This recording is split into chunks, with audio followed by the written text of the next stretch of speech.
The morning sun cast long shadows across the pristine deck of the USS Constellation as sailors hurried about their duties, preparing for what would become one of the most significant naval exercises of the year.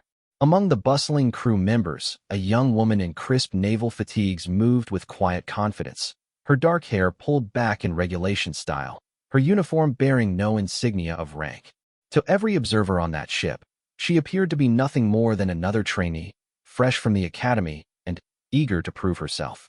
Lieutenant Sarah Chun had been watching this mysterious newcomer for 3 days now, and something about her didn't quite add up. The woman's posture was too perfect, her movements too precise, and, most telling of all, she seemed to know the ship's layout better than some of the officers who had been stationed there for months. When Sarah mentioned her observations to her bunkmate, Petty Officer Martinez, she was met with a dismissive laugh. "You're overthinking it, Chun," Martinez said, folding her laundry with military precision. "She's probably just one of those academy types who studied every deck plan they could get their hands on. You know how some of them are, all books and no real experience." But Sarah's instincts told her otherwise. During mess hall conversations, she noticed how other sailors automatically deferred to this supposed trainee, even without realizing they were doing so. When questions arose about protocol or procedure, eyes naturally turned to her for guidance. Most remarkably, when a junior sailor had struggled with a complex knot during deck operations, the mysterious woman had stepped forward and demonstrated the technique with a skill that spoke of decades, not months, of naval experience. The ship's executive officer, Commander Harrison, was a man known for his attention to detail and his ability to read people. He had served in the Navy for over 20 years and prided himself on being able to assess the capabilities of his crew within days of meeting them. As he made his routine rounds that Tuesday morning, he found himself repeatedly drawn to observe the enigmatic trainee who seemed to blend seamlessly into the crew while somehow standing apart from them. During the morning briefing, Commander Harrison addressed the assembled officers and senior enlisted personnel about the upcoming joint training exercise with the Pacific Fleet. As he spoke, he noticed the supposed trainee sitting in the back row, taking notes with an intensity that seemed almost professional. Her questions, when she raised her hand, were not the typical queries of a newcomer learning the ropes. Instead, they demonstrated a deep understanding of naval strategy and logistics that would have been impressive even from a seasoned officer. "Excuse me, sir," she had said, raising her hand with practiced military courtesy. "Regarding the coordination with Carrier Strike Group 11, have we considered the potential communication delays that might occur during the night operations phase? The atmospheric conditions in this region during this time of year could significantly impact our satellite communications." The briefing room fell silent. Commander Harrison found himself momentarily speechless, not because the question was inappropriate, but because it demonstrated a level of strategic thinking that suggested advanced naval education and experience.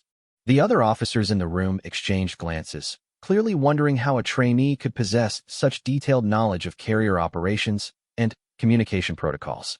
"That's an excellent point," Commander Harrison replied, his mind racing as he tried to reconcile this display of expertise with the woman's apparent rank. "We'll need to address that in our contingency planning." After the briefing, Commander Harrison made a mental note to investigate this trainee's background more thoroughly. Something wasn't adding up, and, in his experience, when things didn't add up in the military, there was usually an important reason behind the discrepancy. The afternoon brought the ship's first major drill of the deployment, a complex damage control exercise that would test the crew's ability to respond to multiple emergency scenarios simultaneously. As the alarm klaxons sounded throughout the ship, sailors rushed to their emergency stations with practiced efficiency. The supposed trainee was assigned to Repair Team Charlie, working under Chief Petty Officer Rodriguez, a veteran sailor with 15 years of experience who had seen his share of both drills and real emergencies. What happened next would leave an indelible impression on everyone who witnessed it. As the team responded to a simulated fire in the engine room, the mysterious trainee immediately took charge of the situation with an authority that seemed to emerge from nowhere. She coordinated the team's movements with precision, directing the placement of equipment and the execution of procedures with a confidence that spoke of extensive command experience. "Johnson, get that foam unit positioned at the port side access," she called out, her voice carrying the unmistakable tone of someone accustomed to being obeyed. "Martinez, I need you to isolate the electrical systems in sections 4 through 7. Rodriguez, Can you coordinate with the bridge to ensure we have proper ventilation before we advance?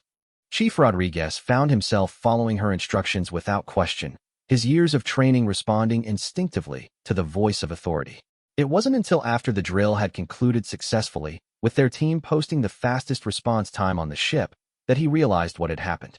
A supposed trainee had effectively taken command of his damage control team, and not only had he allowed it to happen, but the results had been outstanding.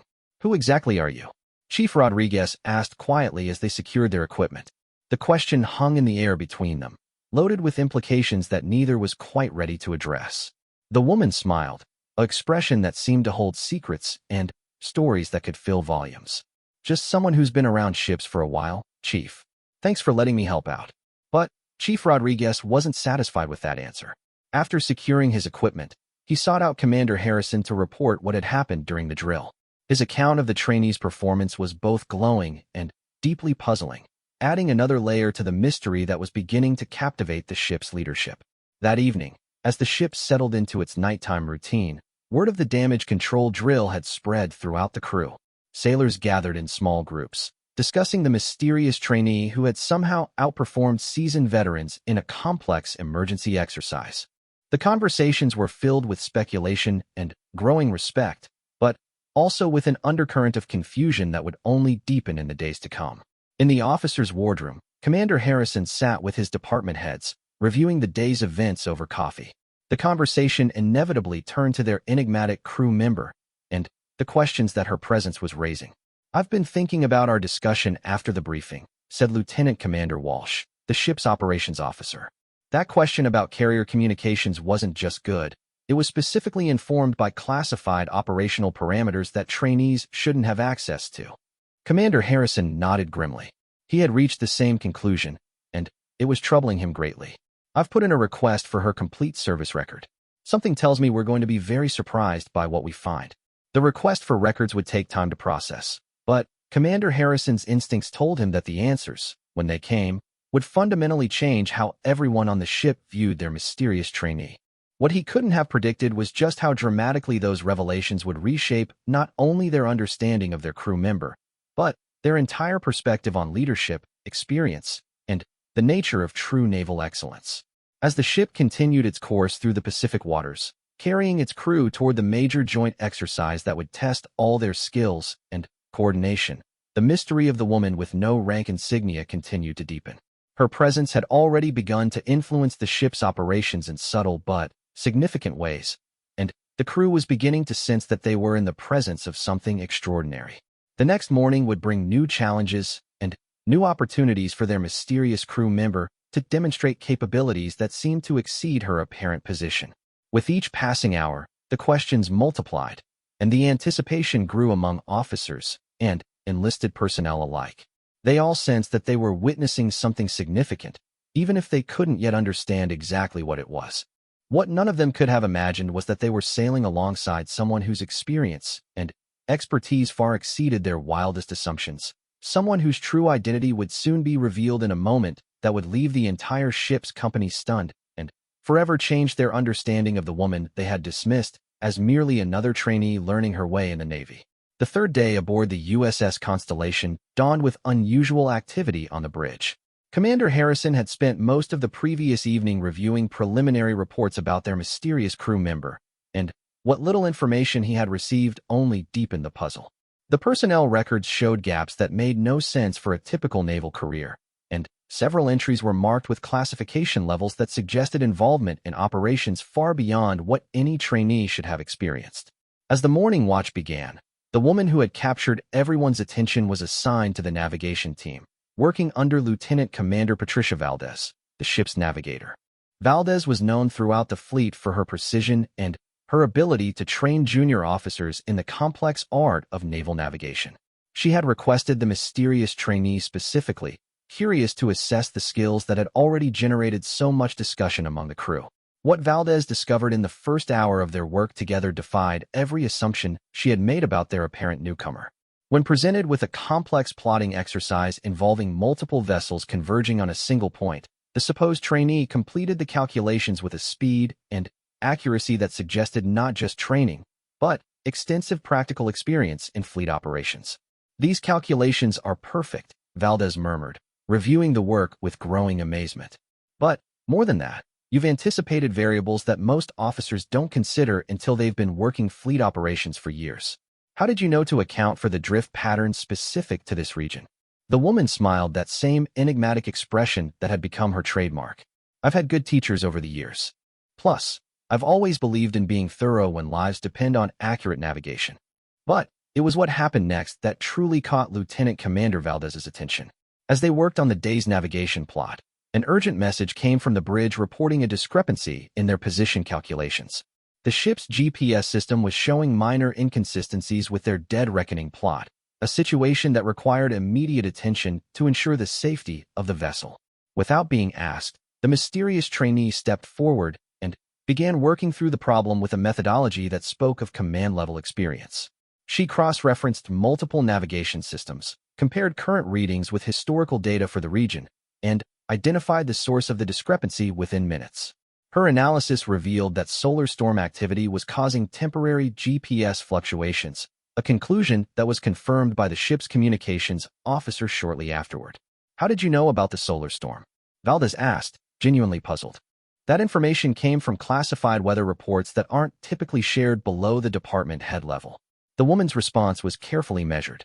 I try to stay informed about factors that might affect navigation. It's just good practice to monitor space weather when you're responsible for a ship's safe passage.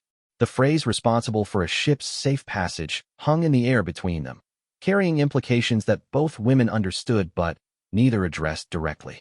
Valdez had been in the Navy long enough to recognize the language of command when she heard it, and that phrase had been spoken with the authority of someone accustomed to bearing ultimate responsibility for vessel safety. Meanwhile, in the ship's communication center, radioman First Class Thompson was experiencing his own revelation about their enigmatic crew member. She had been assigned to assist with the complex radio procedures required for the upcoming joint exercise, work that typically took new personnel weeks to master. Instead, she had demonstrated immediate familiarity with encrypted communication protocols and had even suggested improvements to their message routing procedures. "Ma'am," Thompson said hesitantly, using the respectful address despite her apparent lack of rank. "These modifications you've suggested to our communication tree would actually improve our response time by approximately 30%. These are the kind of optimizations that usually come from years of fleet communication experience." The woman nodded thoughtfully. Good communications can make the difference between mission success and failure. I've seen too many operations complicated by poor information flow to take these procedures lightly. Again, her language suggested experience at levels far beyond what her apparent status would indicate. Thompson found himself wondering exactly what operations she had observed, and in what capacity, to speak with such authority about mission-critical communications. The afternoon brought an unexpected challenge that would test not only the crew's skills, but also provide another glimpse into the mysterious trainee's true capabilities.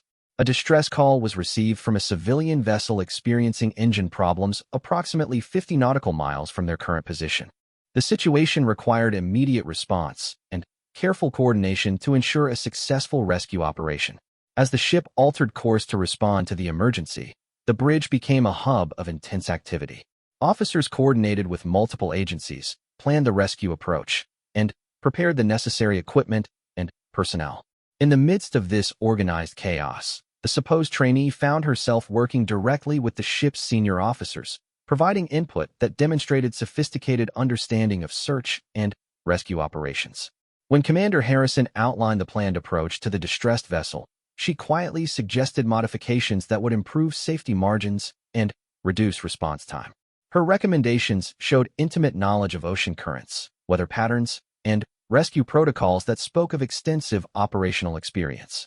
"Your suggestions are excellent," Commander Harrison acknowledged, his curiosity about her background reaching new heights. "Have you participated in many search and rescue operations?" Her response was diplomatic but revealing. "I've been involved in several maritime emergencies over the years. Each one teaches you something new about the importance of preparation and coordination." As the rescue operation unfolded, the mysterious trainee's role became increasingly prominent. She coordinated with the medical team to prepare for potential casualties, worked with the engineering department to optimize the ship's approach speed, and even assisted with the radio communications to the distressed vessel. Her involvement in every aspect of the operation was seamless and professional, demonstrating a breadth of knowledge that encompassed virtually every department on the ship. The rescue itself was executed flawlessly. The civilian vessel's crew was safely transferred to the Constellation. Their boat was taken under tow, and medical attention was provided to one crew member who had suffered minor injuries during their engine malfunction. Throughout the operation, the supposed trainee had played a crucial coordinating role, her calm presence and expert guidance contributing significantly to the mission's success. That evening, as the crew secured from the rescue operation, Commander Harrison called a meeting of his senior staff to debrief the day's events. The discussion naturally focused on the exceptional performance of their mysterious crew member, whose contributions had been noted by officers throughout the ship. "I've been in the Navy for over 20 years, said Chief Medical Officer Lieutenant Commander Brooks, "and I've rarely seen someone with such comprehensive understanding of shipboard operations. Her knowledge spans every department, and her instincts about coordination and safety are remarkable." Lieutenant Commander Walsh nodded in agreement. During the rescue operation, she anticipated resource needs and potential complications that some of our own department heads missed. That kind of operational awareness usually comes from years of command experience. Commander Harrison listened to his officers' reports with growing certainty that they were dealing with someone whose true identity and experience far exceeded what her apparent rank suggested. The personnel records he had requested were due to arrive within the next 24 hours, and he suspected that those documents would finally provide answers to the questions that had been multiplying with each passing day. As night fell over the Pacific, the ship settled into its routine watch schedule. In the enlisted quarters, sailors continued to discuss their remarkable day, particularly the performance of the trainee, who seemed to know more about naval operations than some of their own officers. The conversations were filled with respect and curiosity, but also with growing speculation about who she really was. In the officers' wardroom, the senior staff continued their discussion well into the evening. Each department head had stories to share about interactions with the mysterious trainee, and each story added another piece to a puzzle that was becoming increasingly complex and intriguing. "I have a theory," said Lieutenant Commander Valdez quietly. "What if she's not really a trainee at all?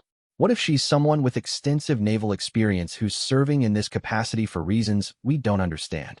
The suggestion hung in the air, giving voice to suspicions that had been growing throughout the ship. Commander Harrison nodded slowly, his own thoughts moving in the same direction. "Tomorrow we should receive her complete service record," he said. "I suspect that document is going to answer a lot of questions and probably raise even more." What none of them could have anticipated was just how dramatically those records would reshape their understanding of the woman they had been observing. The truth about her identity and experience would prove to be far more remarkable than any of their theories, setting the stage for revelations that would leave the entire ship's company stunned and forever change their perspective on leadership, expertise, and the nature of true naval professionalism. The morning of the fourth day began with an encrypted message that would change everything. Commander Harrison was reviewing routine communications in his cabin when the message arrived, marked with the highest priority classification. As he read the contents, his coffee grew cold, and his expression shifted from curiosity to absolute amazement. The message was brief but stunning.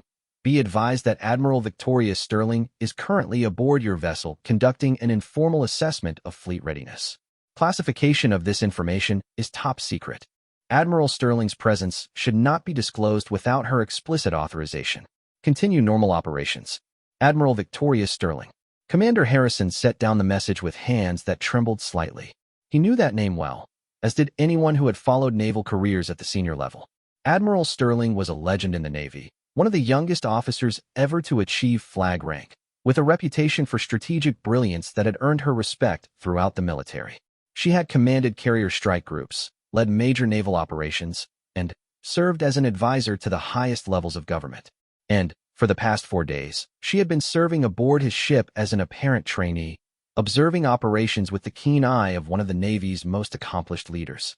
Commander Harrison immediately understood the implications. Admiral Sterling wasn't just visiting. She was conducting an evaluation of his ship and crew under the most authentic conditions possible. Every interaction, every procedure, every response had been observed and assessed by someone whose opinion could influence careers and shape the future of naval operations. The weight of this realization was almost overwhelming. For 4 days, his crew had been unknowingly demonstrating their capabilities to one of the Navy's most senior officers. Every drill, every operation, every moment of routine duty had been a test administered by someone with the experience and authority to recognize excellence or identify deficiencies. As Commander Harrison processed this information, he began to understand the true scope of what had been happening. Admiral Sterling's questions during briefings hadn't been the curiosity of a trainee. They had been the probing inquiries of a senior officer assessing preparedness and capability. Her performance during emergency drills hadn't been impressive for a newcomer. It had been the natural response of someone with decades of command experience. The rescue operation took on new significance in this context.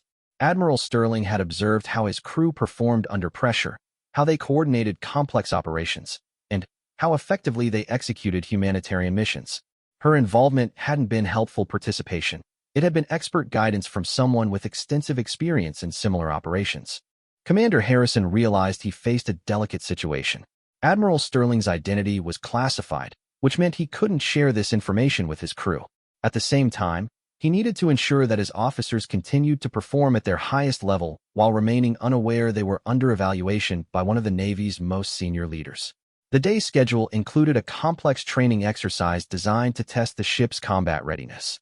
Multiple scenarios would challenge different departments simultaneously, requiring coordination and communication at the highest levels.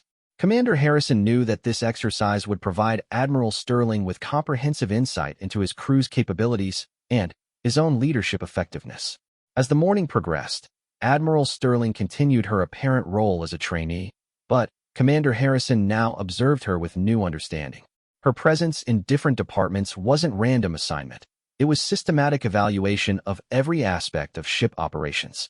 Her questions weren't signs of inexperience. They were assessments of his crew's knowledge and procedures. During the pre-exercise briefing, Admiral Sterling asked several questions that Commander Harrison now recognized as tests of his own strategic thinking. Her inquiries about communication protocols, resource allocation, and contingency planning were designed to evaluate his understanding of complex naval operations and his ability to anticipate and address potential challenges. "Commander," she said with that same respectful tone she had maintained throughout her time aboard, "regarding the electronic warfare component of today's exercise, have you considered how the jamming scenarios might affect our coordination with the participating submarines?" The question demonstrated her intimate knowledge of naval warfare tactics and her understanding of the complex interactions between different types of vessels during joint operations. Commander Harrison found himself rising to meet the challenge, explaining his planning process and decision-making criteria with a thoroughness that reflected his respect for the question's sophistication. As the exercise began, Admiral Sterling positioned herself where she could observe command decision-making processes while maintaining her cover as a participating crew member.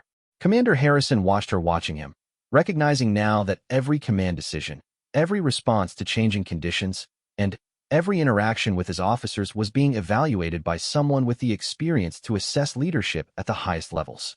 The exercise presented multiple challenges simultaneously.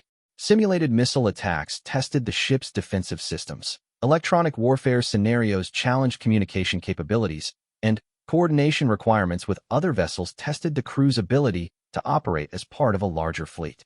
Throughout these complex scenarios, Admiral Sterling observed how different departments responded to stress, how officers communicated under pressure, and how effectively the ship's leadership maintained control of rapidly evolving situations. Her own performance during the exercise was remarkable, though Commander Harrison now understood why. When communication systems were degraded by simulated jamming, she suggested alternative protocols based on training exercises she had participated in. When defensive scenarios required rapid decision-making, she offered insights that demonstrated deep understanding of naval combat tactics. When coordination with other vessels became complicated, she recommended approaches that spoke of extensive experience with fleet operations. The exercise concluded with results that exceeded expectations. Response times were excellent, communication procedures proved robust under challenging conditions, and coordination between departments was seamless. As the crew secured from the training scenarios, Commander Harrison realized that Admiral Sterling had observed a demonstration of his ship's capabilities at their finest. During the post-exercise debrief, Admiral Sterling continued to maintain her cover while providing input that Commander Harrison now recognized as expert analysis. Her observations about the exercise were insightful and comprehensive, covering aspects of performance that reflected her deep understanding of naval operations and her ability to assess readiness at multiple levels. The coordination between the navigation and weapons departments was particularly impressive, she commented during the discussion. The timing of course corrections to optimize firing solutions showed excellent training and communication. Her praise carried weight that the other officers couldn't fully appreciate, but Commander Harrison understood its significance. Coming from Admiral Sterling, such observations represented professional recognition at the highest level. As the afternoon progressed, Commander Harrison found himself observing Admiral Sterling with new appreciation for her remarkable performance. For 4 days, she had successfully maintained her cover while conducting comprehensive evaluation of his ship and crew. Her ability to blend seamlessly into the crew while maintaining her assessment responsibilities demonstrated leadership skills and professional capability that explained her rapid advancement to flag rank.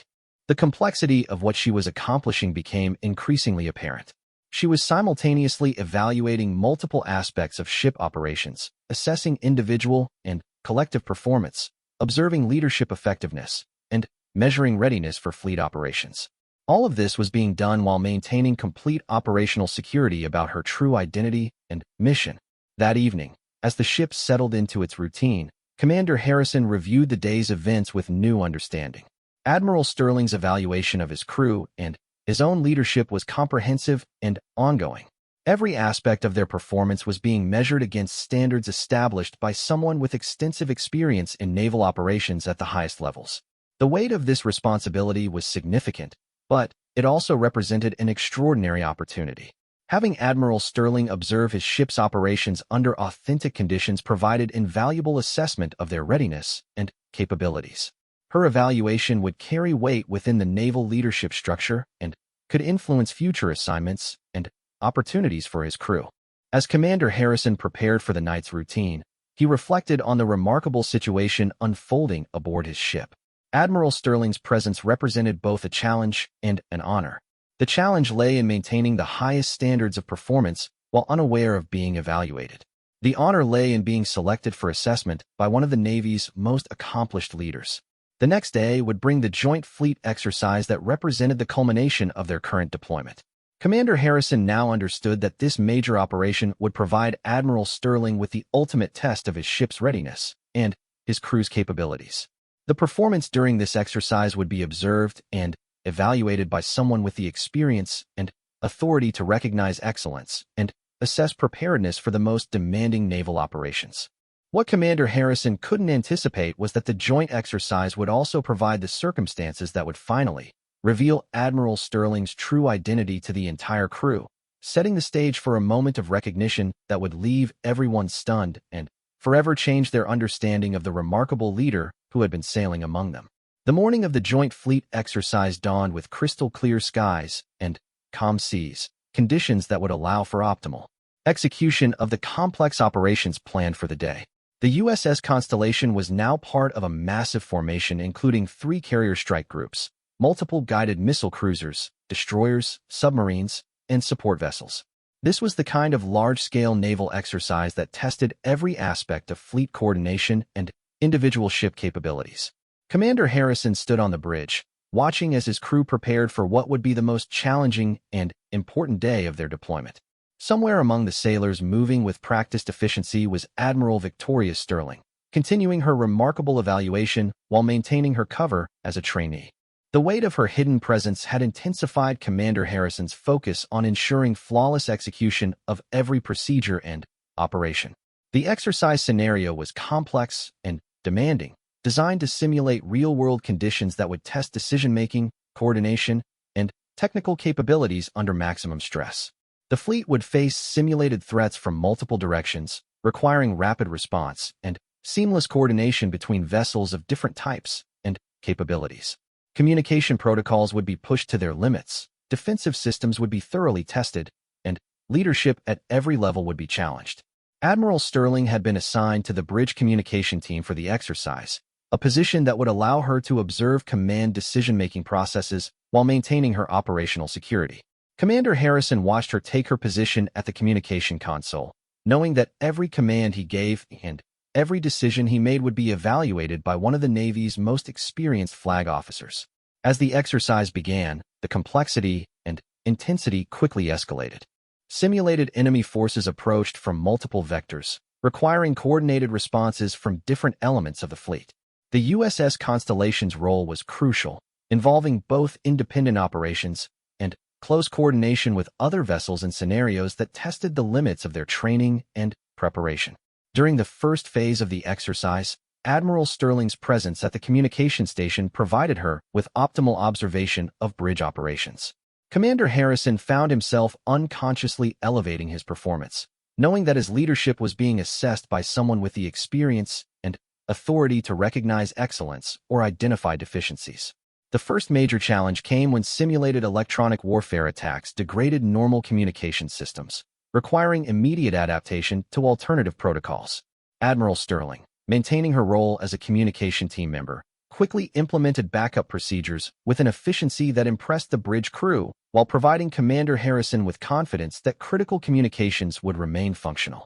Backup communication protocols are fully operational, sir, she reported with the same professional demeanor she had maintained throughout her time aboard.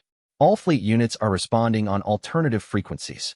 Her performance during this critical phase was flawless, demonstrating the kind of experience and capability that comes only from years of involvement in similar operations. Commander Harrison recognized that her actions were guiding his crew through procedures that might otherwise have required more time and potentially caused delays in the exercise timeline. As the exercise progressed, multiple scenarios unfolded simultaneously. Simulated missile attacks tested defensive systems. Submarine threats required complex coordination between surface and subsurface units, and air defense scenarios challenged the fleet's ability to protect against aerial threats. Throughout these demanding operations, Admiral Sterling continued her dual role as participant and evaluator, providing insights and recommendations that demonstrated her comprehensive understanding of naval warfare. The complexity reached its peak during a scenario that required the USS Constellation to coordinate with multiple other vessels while managing several threats simultaneously. Commander Harrison found himself making rapid decisions while maintaining awareness of his ship's role within the larger fleet operations. The pressure was intense, but he drew confidence from knowing that his crew was performing at the highest level. It was during this most challenging phase that an unexpected real-world emergency interrupted the exercise. A distress call was received from a commercial vessel experiencing a medical emergency approximately 30 miles from the exercise area. The situation required immediate response while maintaining the exercise schedule for the rest of the fleet, creating a complex coordination challenge that tested the limits of operational planning. Commander Harrison quickly assessed the situation and made the decision to detach from the exercise temporarily to respond to the emergency. This decision required careful coordination with Fleet Command and rapid adaptation of the exercise scenario to account for his ship's absence. The complexity of managing both the exercise requirements and the real-world emergency provided Admiral Sterling with an unplanned but valuable assessment opportunity. As the USS Constellation broke formation to respond to the medical emergency, Admiral Sterling's role became crucial in maintaining communication with both fleet operations and emergency response coordination.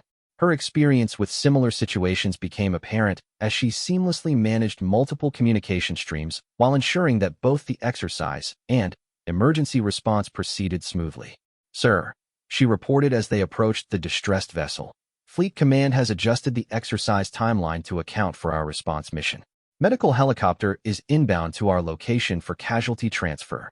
Her coordination of these complex communications demonstrated capabilities that went far beyond what any trainee could be expected to possess.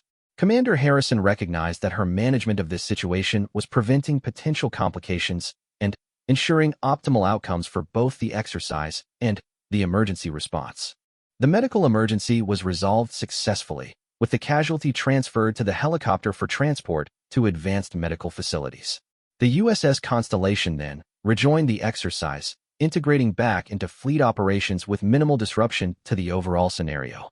Admiral Sterling's role in coordinating this transition was seamless and professional, demonstrating the kind of operational expertise that comes only from extensive command experience.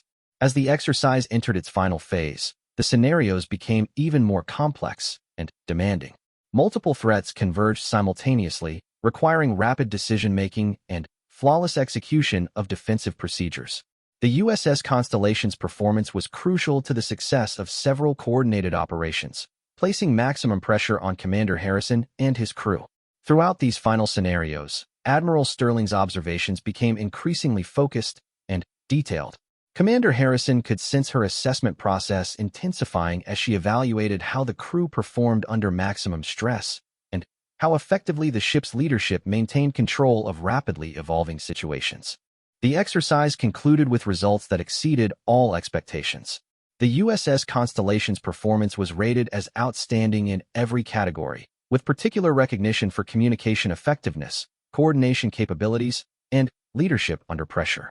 As the fleet secured from exercise operations, Commander Harrison felt justified pride in his crew's accomplishments, while remaining aware that their performance had been observed and evaluated by one of the Navy's most accomplished leaders. During the post-exercise debrief, Admiral Sterling continued to maintain her cover while providing insights that demonstrated her comprehensive understanding of the operations they had just completed. Her observations about fleet coordination, communication protocols, and tactical decision-making reflected the kind of strategic thinking that characterized senior naval leadership. As the day concluded, Commander Harrison reflected on the remarkable performance his crew had demonstrated under the most demanding conditions.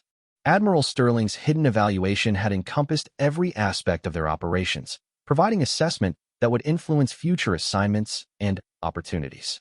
The excellence they had displayed during the exercise represented the culmination of their training and preparation, observed and evaluated by someone with the experience and authority to recognize true naval professionalism. The stage was now set for the moment when Admiral Sterling's true identity would finally be revealed, a revelation that would transform the crew's understanding of the remarkable leader who had been sailing among them and forever change their perspective on the significance of the operations they had just completed. The following morning brought an announcement that would change everything. Commander Harrison received a message directing him to assemble all hands on deck for a special recognition ceremony. The message contained no details about the nature of the ceremony, but the formal language and highest priority classification suggested something of extraordinary importance was about to unfold. As the crew gathered on the main deck in dress uniform formation, there was an undercurrent of speculation about the purpose of this unexpected assembly. The timing, immediately following their outstanding performance in the Joint Fleet exercise, suggested some form of recognition or commendation. What none of them could have imagined was that they were about to witness a revelation that would fundamentally reshape their understanding of the past week. Commander Harrison stood before his assembled crew, holding sealed orders that he had been instructed not to open until all personnel were present. The formal nature of the ceremony and the presence of several senior officers who had arrived by helicopter added to the sense of anticipation and importance surrounding the gathering. Among the crew members standing in formation was the woman they all knew as a trainee, wearing the same dress uniform as everyone else, still bearing no visible insignia of rank. Her presence among them had become so natural over the past week that few gave her particular attention as they waited for the ceremony to begin. Commander Harrison opened his sealed orders and read them carefully, his expression shifting dramatically as he absorbed the contents. The orders directed him to publicly recognize Admiral Victoria Sterling for her exceptional service and to formally acknowledge her contributions to the assessment of fleet readiness. Admiral Victoria Sterling has been conducting an assessment of our readiness and capabilities while serving among us in an observational capacity. The words hung in the air for a moment as their meaning slowly registered with the assembled crew. Then, like a wave spreading across the formation, recognition began to dawn on faces throughout the gathering. Eyes turned to search for the person Commander Harrison was describing, and, gradually, attention focused on the woman they had known as a trainee. Admiral Sterling, Commander Harrison called, his voice now carrying the respect and formality appropriate for addressing a flag officer. "Would you please step forward?" The moment that followed was one of absolute silence. The woman who had served as a damage control team member, navigation assistant, communication technician, and trusted colleague stepped forward from the formation. As she walked toward Commander Harrison, something remarkable began to happen. From her uniform pocket, She withdrew the insignia that revealed her true rank. The golden stars of a rear admiral gleamed in the morning sunlight as she pinned them to her uniform, transforming before everyone's eyes from an apparent trainee into one of the Navy's senior leaders. The simple act of adding her rank insignia completely altered her presence and bearing, revealing the authority and command presence that had been carefully concealed but subtly evident throughout her time aboard. The collective intake of breath from the assembled crew was audible. Sailors who had worked alongside her, officers who had briefed her, and department heads who had coordinated with her suddenly understood the true significance of every interaction they had experienced over the past week. Chief Petty Officer Rodriguez, who had worked with her during the damage control drill, felt his understanding of that exercise completely transform. The trainee who had taken charge of his team with such natural authority hadn't been an unusually capable newcomer. She had been one of the Navy's most experienced leaders, someone with decades of command experience observing and evaluating their performance. Lieutenant Commander Valdez, who had been impressed by her navigation skills, suddenly understood why her questions and observations had demonstrated such sophisticated understanding of fleet operations. She hadn't been learning. She had been assessing the quality of training and procedures aboard the USS Constellation. Throughout the crew, similar revelations were occurring as everyone processed the magnitude of what had been happening. Every drill, every operation, every routine procedure had been observed and evaluated by someone with the experience and authority to assess naval excellence at the highest levels. Admiral Sterling stepped forward to address the crew, her bearing now unmistakably that of a senior flag officer. The transformation was remarkable, but also somehow natural, as if the command presence had always been there, carefully controlled but never entirely hidden. Officers and crew of the USS Constellation, she began, her voice carrying the authority of someone accustomed to addressing large formations and making decisions that affected thousands of personnel. It has been my privilege to serve among you and observe your outstanding performance over the past week. Her words carried weight that the crew now fully understood. This wasn't praise from a visiting dignitary. This was professional recognition from someone who had observed their work firsthand and possessed the experience to evaluate their capabilities against the highest standards. Your performance during routine operations, emergency responses, and complex exercises has been exemplary, Admiral Sterling continued. You have demonstrated the kind of professionalism, competence, and dedication that represents the very best of naval service. She paused, looking across the formation with eyes that had clearly observed and assessed every aspect of their operations. Commander Harrison, your leadership of this crew has been outstanding. The coordination, communication, and operational excellence I have witnessed aboard this vessel reflect the highest standards of naval command. The formal recognition from Admiral Sterling carried implications that everyone present understood.